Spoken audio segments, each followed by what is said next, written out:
I think pleasure versus happiness, there's two different things that we're talking about. One is more likely to fuck you up. Pursuit of happiness, I think, if rationally done, and once happiness is not mistaken for the pursuit of pleasure, that's going to lead to a more contented, more happy life. Not happiness all the time, not contentment all the time, not pleasure all the time, but just a contentment, knowing you are where you're supposed to be, and that next step that you're taking moving forwards is the right step to take. The pursuit of pleasure will always lead you to an unpleasant life. One of our 365 members said that maybe does having what you want to make you happy? That was his question. Do we need goals in life? Can we be content when life has problems such as other people are scary in your life, or you've got health problems for him that came with maybe his sleep was bad and he got up the next day and he's going to be grumpy. What should we do if we're in a grumpy mood? And he says, I guess that you go for a walk.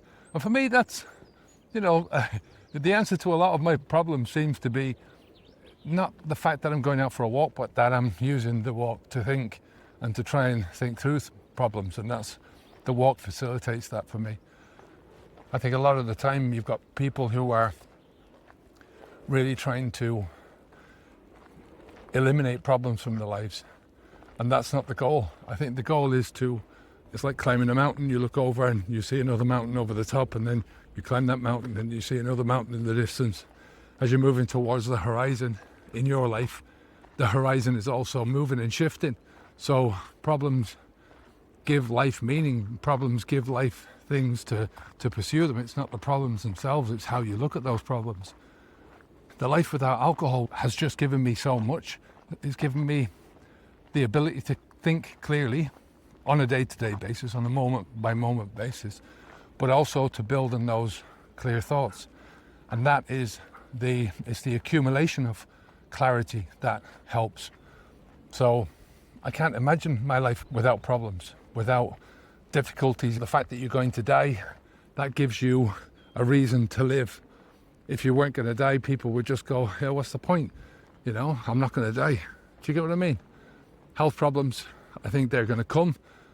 Maybe in the future, once we get artificial general intelligence, maybe those health problems will come fewer and fewer. Maybe we can eliminate those altogether. But as it stands, we're all going to get health problems.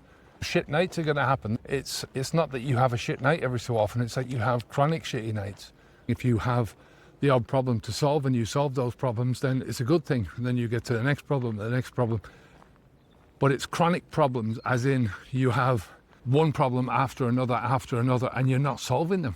That's when the problem comes, When I'm grumpy, I go for a walk. Like I said, I do the thing that has historically made me less grumpy, the thing that gives me a little bit of, it gives me the ability to get out and think and sort things out in my own head. So, for you, do the same thing. Find the thing that's historically made you feel good or given you that space in your head.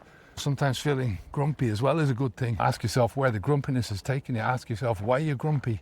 Sometimes it is just that your body or your brain is saying, stop doing this. I need a break.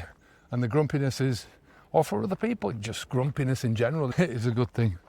It's, again, chronic grumpiness. If you're chronically grumpy and you're chronically in a position where you're not enjoying life, where you're not getting fulfilled out of life, that's going to make you grumpy, right? That's where all long-term depression comes from. I find it impossible to be depressed when you're happy or when you're content, when you know you're on the right path, when you're moving towards something that you want to get towards. So I'll leave it there for today. Take care. Onwards and upwards. Bye now.